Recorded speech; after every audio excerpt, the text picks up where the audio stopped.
चांगलंच घर बांधलंय ननंदबाई. पैसे मागितले तर म्हणतात पैसे नाही. चांगलं आहे बाई. राखी तर असेल 5,000ची नाही का? आमचं काय बाई, आमचं हातावरचं काम. भावाला तर मी गोंडेच बांधले.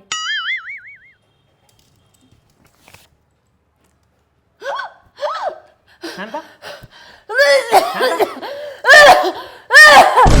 काय झालं? शांता शांता काय झालं?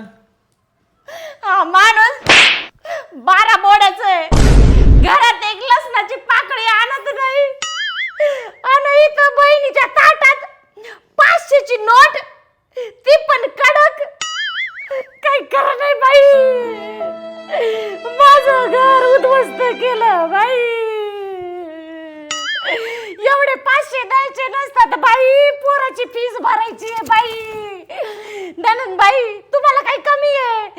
1 रुपया टाक मेल्या.